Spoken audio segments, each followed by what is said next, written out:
This is a really exciting episode of Funding Awesome. Most people think of NVIDIA as a hardware company that builds AI chips for data centers and PCs, but I'm going to give you an inside look at a very different side of the story. I'm joined by Michael Kaplan, the Director of Global Business Development of AI Foundry for Media and Entertainment at NVIDIA.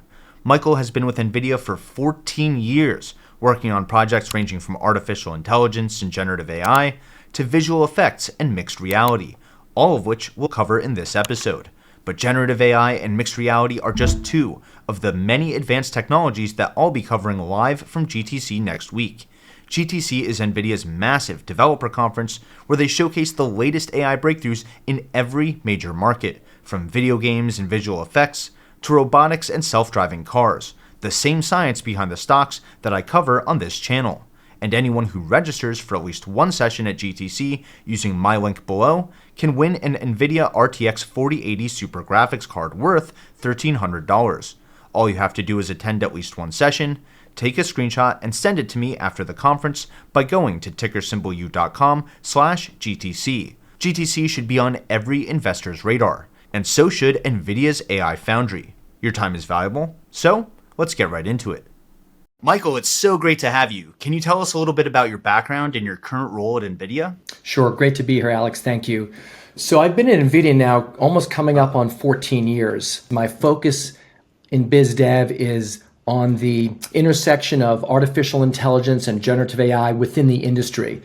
There's many disciplines that touches that. There could be things such as XR technology, Gen AI for large language models, as well as image, 2D, 3D video with large media conglomerates. That's really where my head is at right now. That's the most cutting edge technology on the planet. And I'd love to know more about your current role. What do you do at NVIDIA today as part of that? So I'm a business development director within the media entertainment industry. My focus today is really on what we call AI Foundry. So AI Foundry is the terminology that we use that from a solution standpoint could break down into large language models, text to text, and we brand that as NeMo. But we came out about a year ago with a foundation model and we branded it Picasso that's being used for text to image, text to 3D, and text to video. Whoa, text to 3D. That's super cool. So what I'm doing today is working with large media enterprises to try to figure out how these two technologies could be applicable from a monetization standpoint and a cost-saving standpoint.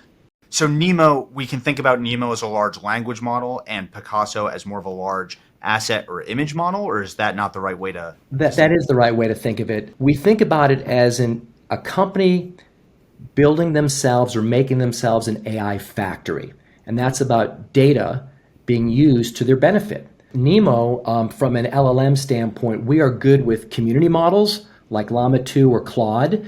We, as NVIDIA, we have built our own models like Nemotron as a model name. So NeMo could be used for an HR group. It could be used in a legal department to make sure they take all of the information that they've ever done contractually and build an LLM themselves. NeMo takes everything from beginning to end.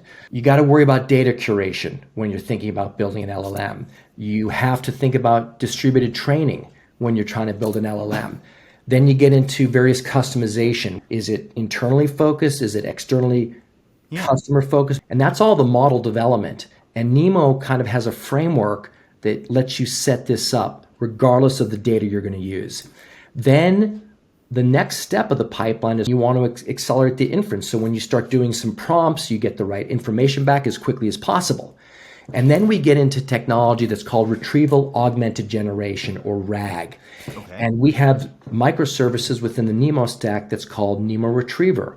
And NeMo Retriever is the technology that enables the fetching of current data. In a RAG environment, you want the most up-to-date information possible in your LLM. And then finally, NeMo, as part of that framework, has technology that's called guardrails. So guardrails carve off what can come into the answer. So it's a little bit of protection. I don't want a specific result. I don't want specific language to come back. The process is difficult, and NVIDIA is just trying to make it as easy as possible for any enterprise to get into this, and that's really what I love about NeMo. So NeMo really sounds like a great end-to-end text-based large language model solution that others can 100%. deploy. Yeah. That's right. NeMo is multimodal, so it could Okay. be used for text to text as well as text to images. On the other side of the house, from an image generation, Picasso was also built on an NVIDIA model that's called Edify. So Edify is very good at things like in-painting and out-painting, and it's a very good image generator, 3D generator, and video generator. It is also sort of a framework. You can access Picasso in sort of one of three ways. The first is to bring your own model. So you might be using some industry model that's out there, and you just need help with optimizing the inference that you're doing in your service.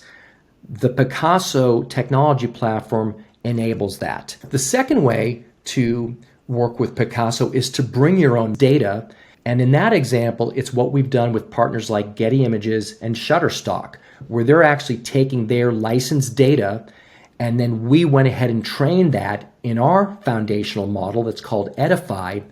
And then we work on the training, we work on the inference, and these partners build out the graphical user interface or the application that makes that API call into the service, and they sell it to the end users.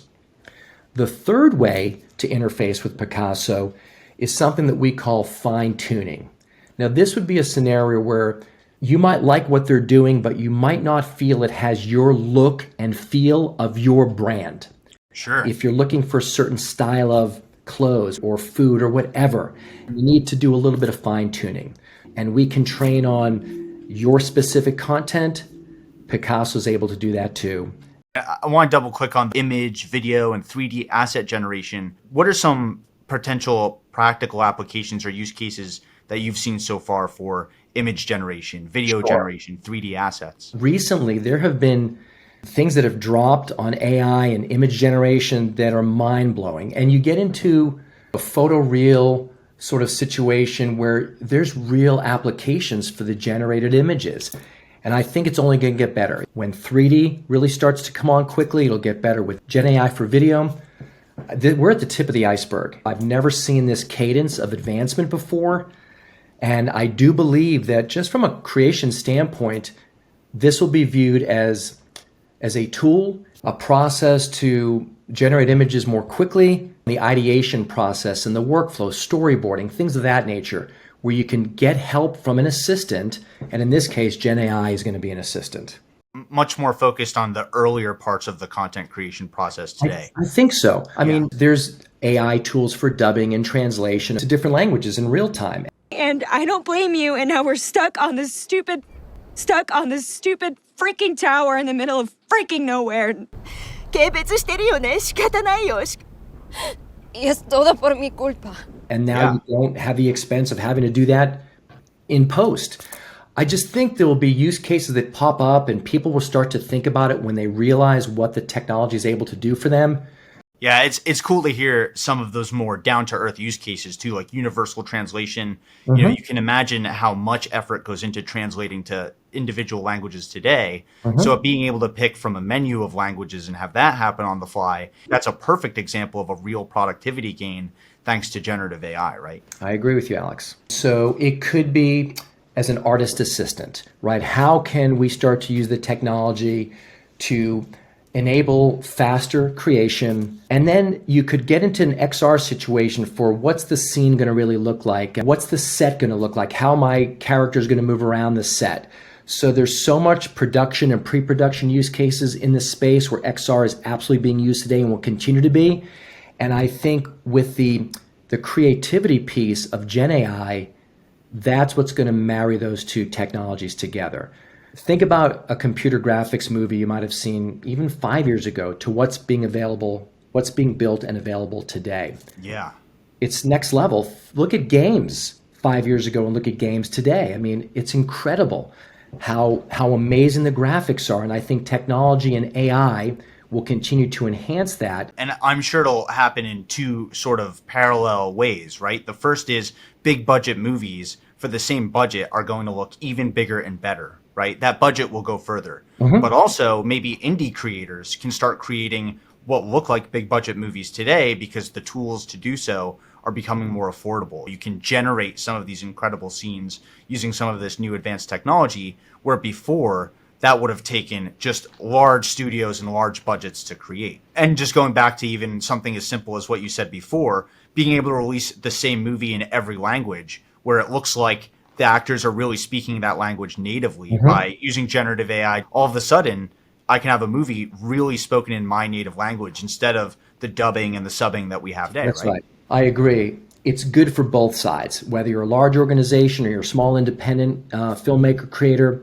You've seen technologies like de-aging happen in major films before. Yeah. An older actor or actress being able to do another role or sorts, and these are fantastic actors and actresses.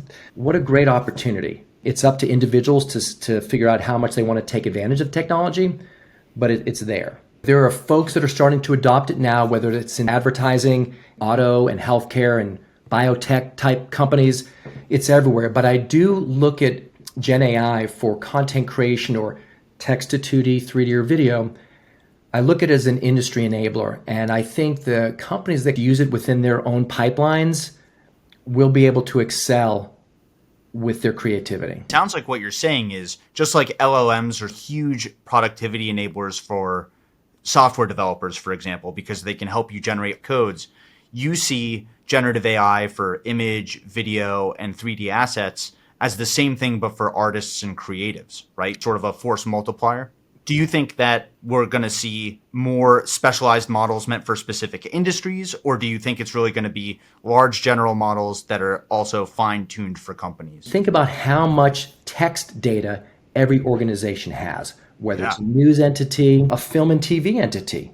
Tons of text data that could be used to their benefit and their customers' benefit. I think LLMs are going to continue to grow, but I also think that the sizes of the LLMs are going to vary based on the use cases. And I do think they will begin to be customized for various companies and organizations, almost a personalization approach to how things are going to be moving forward, to have the internal knowledge for company X GPT, their own internal use case for HR, for contracts, for the legal department, all internal data.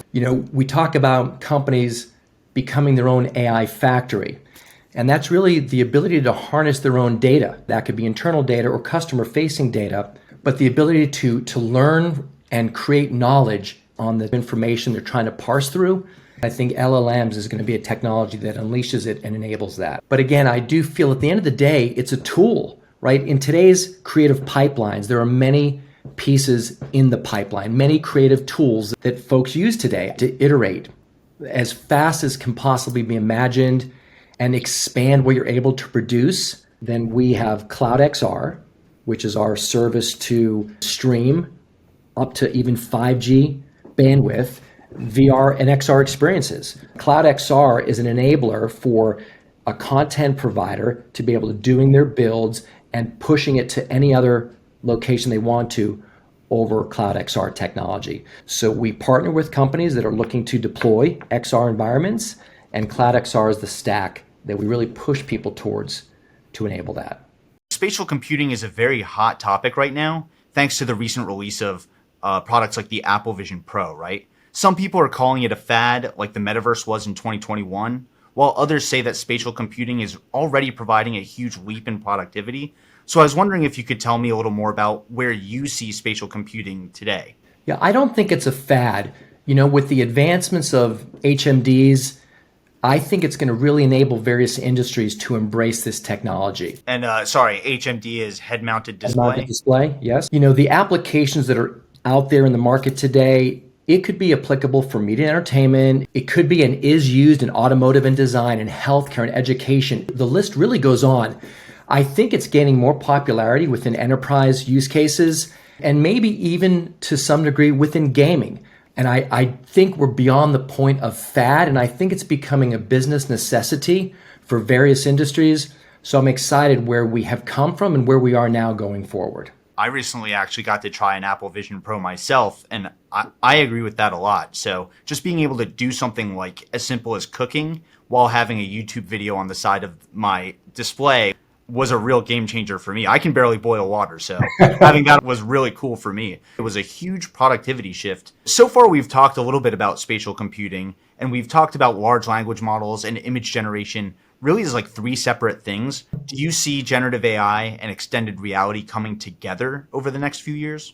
That's a great question. I do. Yeah. I think the merger between XR, with all the technical advancements that it has had, and Gen AI to be able to generate a backdrop or objects in a scene, I just think merging those two together is going to be able to create the most photoreal, fast-moving environment possible. And I can see it being used in the automotive industry, in the healthcare industry, in the media entertainment industry, in the architecture industry.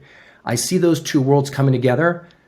I'd love to double click on one of those, maybe architecture. Mm-hmm. Can you speak to a little bit about how these two things would come together? Absolutely. In the architecture industry? Yeah, go ahead. Imagine, if you're going to be building a building, and NVIDIA actually went through that process twice with Endeavor and Voyager, our two new corporate buildings at headquarters. Sure. So with this technology, you could possibly start to, in a VR or XR environment, start to move through and maneuver through whatever you're envisioning as the architectural build out before the construction actually begins.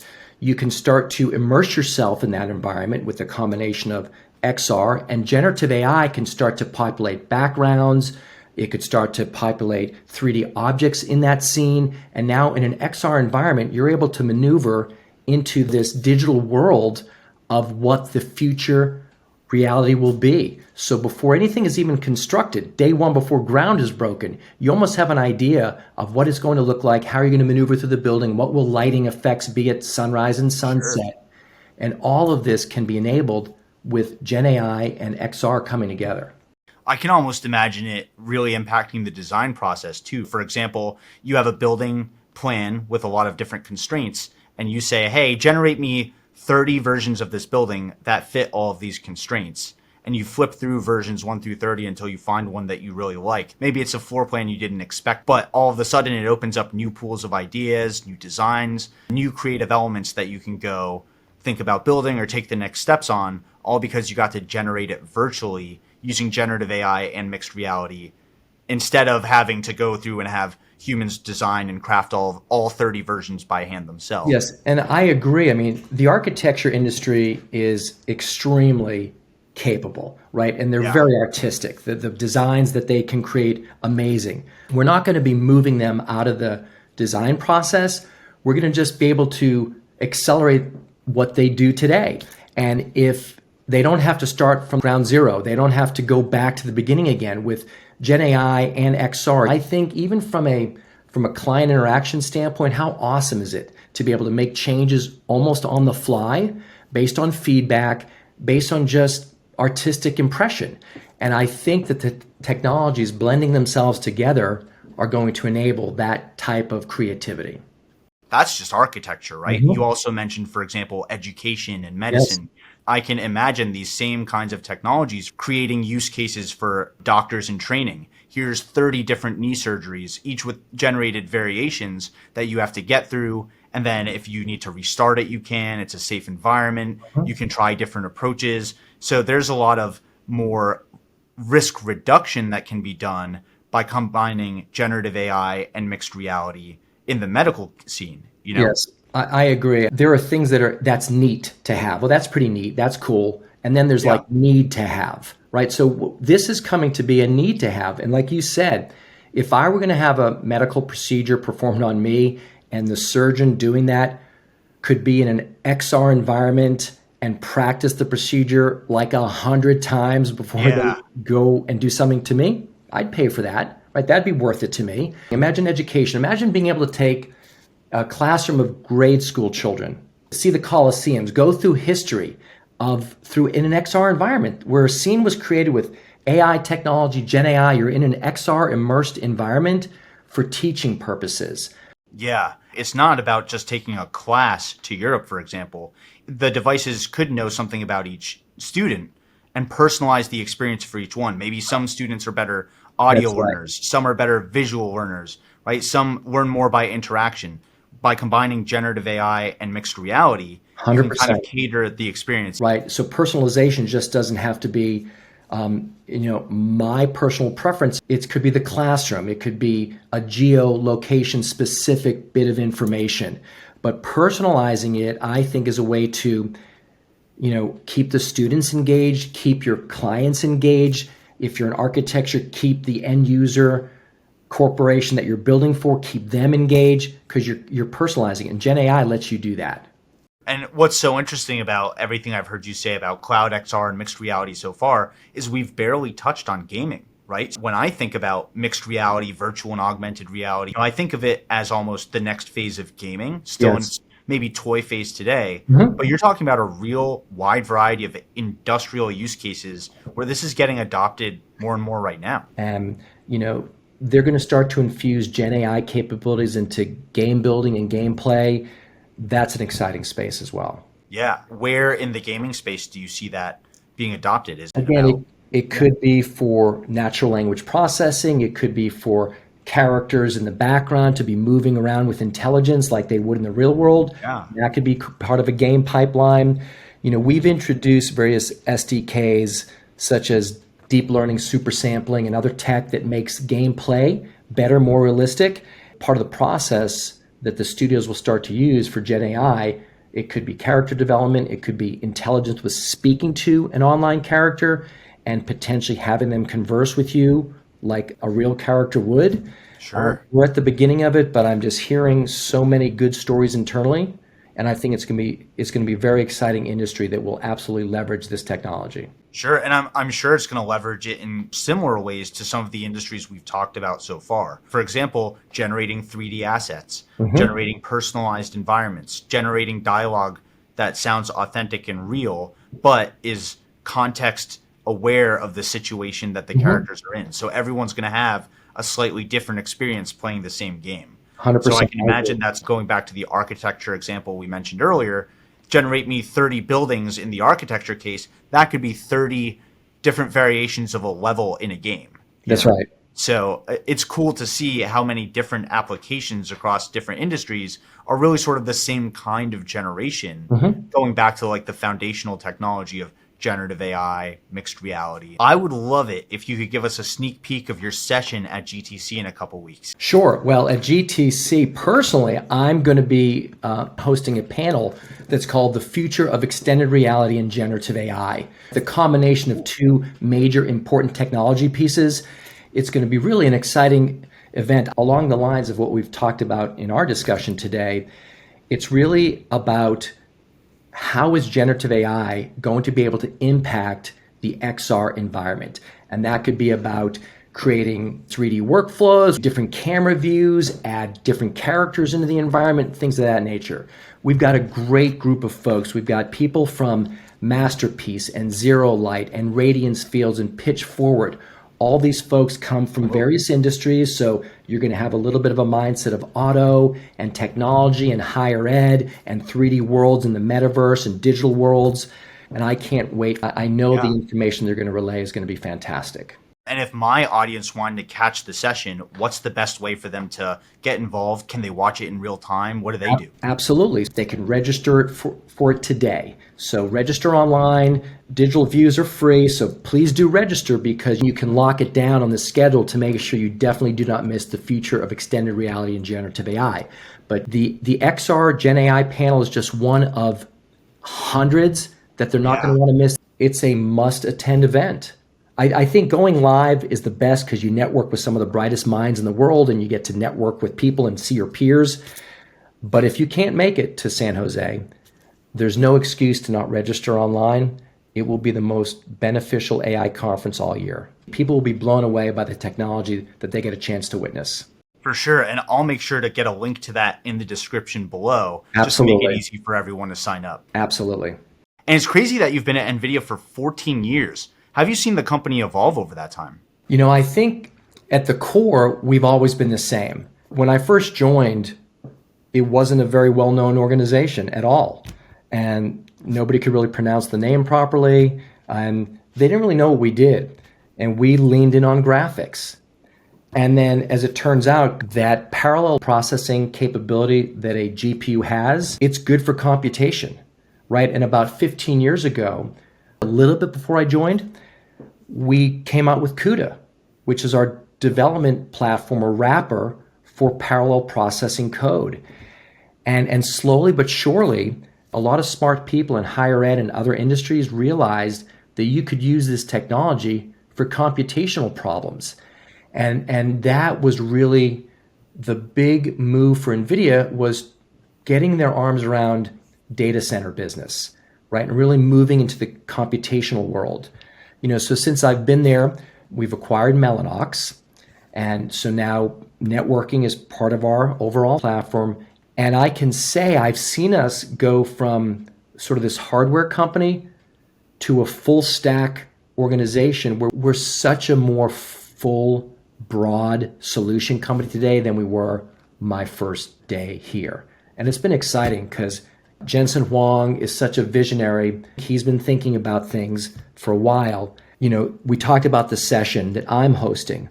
Yeah. If anybody's interested in XR, if anybody's interested in Gen AI and AI, the keynote Monday the 18th, they will be blown away by what they hear. I've just been so excited to be part of this every step of the way because it's always moving quickly and the advancements are phenomenal. Super exciting place to be a part of. For sure. Yeah, I heard a recent interview where Jensen said he never wanted to be a computing company. He wanted NVIDIA to be a computing platform that other computing companies were built on. That's right. It's so cool to hear from somebody that got to see that computing platform evolve. Well, Michael, it was a pleasure having you on the channel. I'm super pumped to hear more about GTC, see your session, and hopefully we can get together again and do this sometime. I was so excited that we're able to do this because, like I said before, I'm such a fan of yours. It's crazy. Oh man, I'm keeping that in the interview. A huge thank you to Michael Kaplan for taking the time to walk us through NVIDIA's AI Foundry, NeMo, Picasso, Cloud XR, and all the other generative AI and mixed reality capabilities that we touched on in this episode. There's a lot more to NVIDIA than AI chips, and a great way to learn all about the science behind this stock is to register for GTC and jump into a few online sessions. They're completely free, and I've provided all the links below for your convenience. I'll announce the winner of that RTX 4080 Super GPU a few days after the conference to give everyone some time to enter. Another big thank you to NVIDIA for inviting me to cover GTC live, and to you for supporting the channel. Thanks for watching, and until next time, this is Ticker Symbol U. My name is Alex, reminding you that the best investment you can make is in you.